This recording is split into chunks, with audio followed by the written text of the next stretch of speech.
Welcome to New Possibilities. I speak truth to power without fear. So I wanted to take out time to respond to a thought-provoking comment that one of my subscribers left on my last video.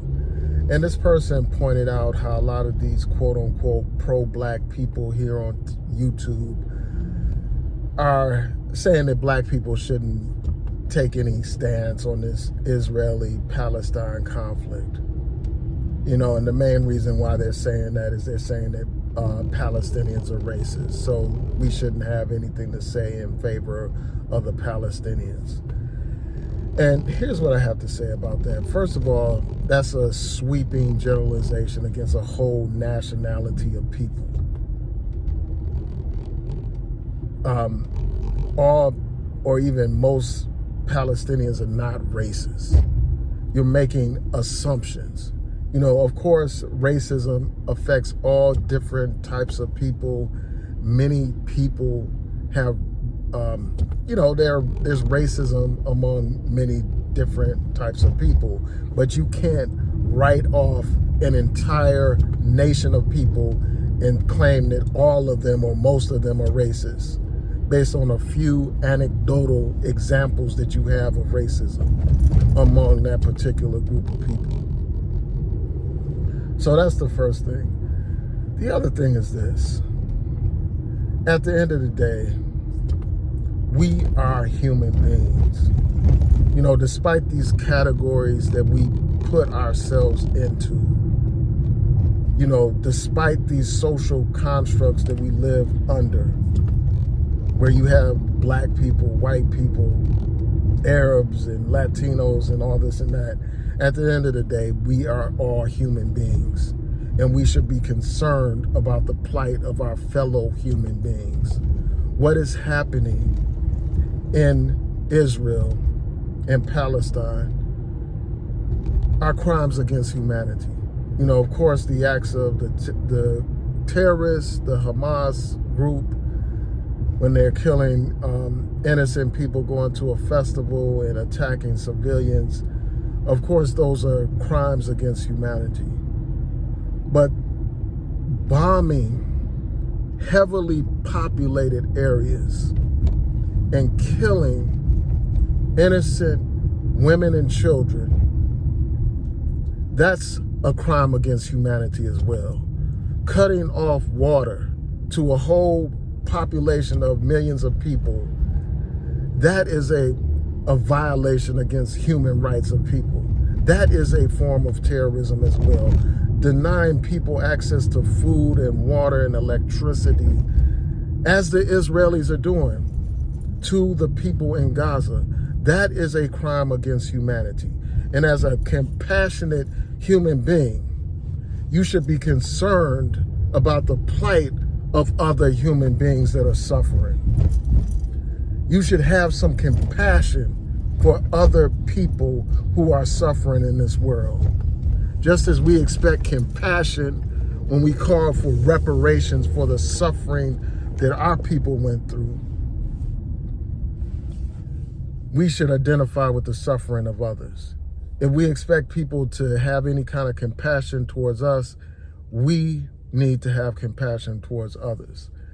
And I was watching this TikTok person by the name of Conscious Lee. He posted a video, and he provided examples of Palestinians being in solidarity with the movement to protect black lives in this country, being in solidarity with black people against police brutality. We need to recognize the humanity in our fellow human beings. And besides just doing it for, natural compassion for other human beings, the fact of the matter is, this is directly connected to each and every one of us as Americans. And I'm going to explain to you how. The United States of America spends billions upon billions of dollars propping up that settler colonialist state of Israel. Billions of dollars billions of dollars pouring in to a foreign nation so that it can occupy the land of the Palestinians, so that it can brutalize the Palestinians. That's what your tax dollars is going towards. So that directly impacts each and every one of us. Our money is going to finance Israeli terrorism against the Palestinian people. So it affects us financially. You know, as we have struggling schools in our black communities that don't even have air conditioning or heat in the winter, that don't have adequate supplies and books and up-to-date computers and all that kind of stuff, where our schools are suffering and our kids are getting a second-class education in a first-class country. This country is sending billions over there to Israel. While we have poverty here in America, you know, while there's poverty here and people without housing, people living on the streets, not knowing where their next meal is coming from. The United States is giving billions to some foreign country to occupy the Palestinians' land. That's outrageous. Why these no good politicians complain about welfare and, you know, black people being on welfare and food stamps, and they're trying to cut those benefits. They have no problem giving welfare to a nation that should be able to do for itself. They don't have any problem giving all this welfare and bankrolling the state of Israel. So that directly affects us when we see that we don't have the goods and services that we need in this country. When we see the failing schools, the dilapidated buildings in black communities like here in Baltimore, where you have abandoned buildings and blight in certain areas in this city. While we're building up Israel, America is crumbling. Your black community is crumbling. So yeah, it directly affects us. And the other thing is this, it affects us in this way. We saw what happened on 9/11 when those terrorists attacked America. And who's to say, because of America's support for this Israeli terrorism, this Israeli occupation, this Israeli settler state, who's to say that that there won't be another type of reaction? You can only finance the bombing of a people for so long that those people decide, well, we're going to go to the financier. We're going to go attack the person that's financing the massacres, financing the bombs that blow up the babies, finance the bombs that destroy the schools and the houses and all the other buildings. All you have to do is look at those photographs of Gaza before this attack and after the Israeli attack. It looks like apocalypse. It looks like the end of the world over there. And that's what our dollars is supporting. Just imagine somebody financing, giving someone guns, and they use those guns to shoot up your house. And you know who gave them the guns. You would want to go after the people that gave them the guns, as well as the people that actually shot up your house. So it's only for so long. It's just a matter of time before what happens over there impacts us right here in our homeland, or in this country rather, because this ain't our home. But yeah, I mean, it's just, to me, it's really sickening that you have a lot of these quote unquote pro-black buffoons who are so narrow-minded in their focus. They don't even understand what real work looks like. Any group that is about real freedom, not just somebody that's about entertaining you with content on YouTube, entertaining you with with movies and stuff like that, but people who are actually putting in work to make a difference. Those activists that actually put in the work understand the importance of coalitions, understand the importance of working with others.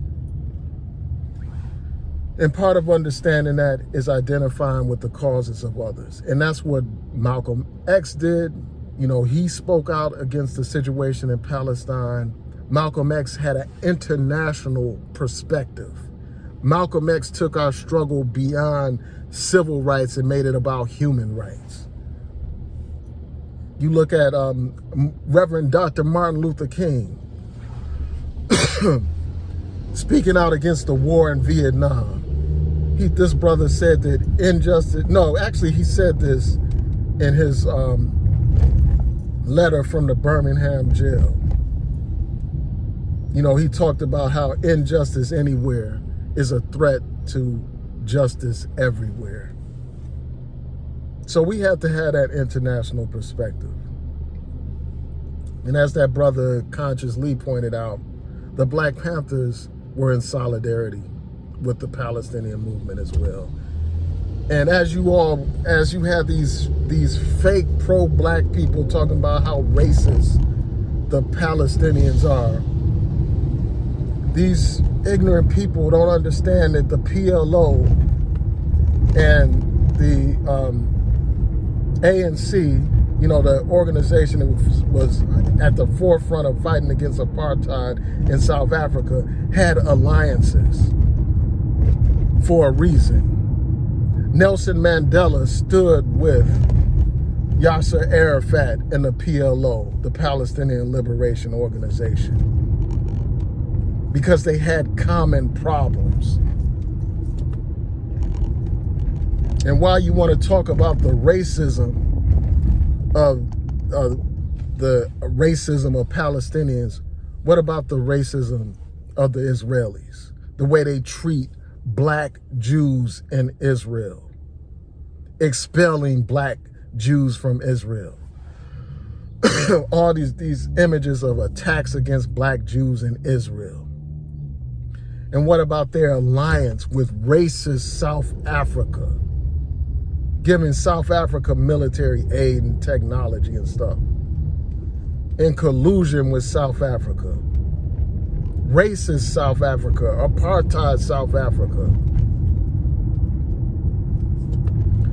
So yeah, those are my quick thoughts about this situation. This affects us. It affects us in terms of money being sent abroad that could be used to build up our black community. It affects us in terms of the ramifications and the potential blowback from the United States financing Israeli terrorism. So those are my thoughts. Tell me what you think. Please rate, comment, subscribe, like the video, share the video. Hit that notification bell so that you'll know when I post new content on here. And again, for those of you who want to get a clear picture of the impact that Israel's action is having on the people of Gaza, I encourage you to visit Sean King's Instagram. He has a lot of videos on there inside of Gaza, showing you the suffering, showing you the brutality of the Israelis, the brutality that the Israeli government is heaping upon the Palestinian people.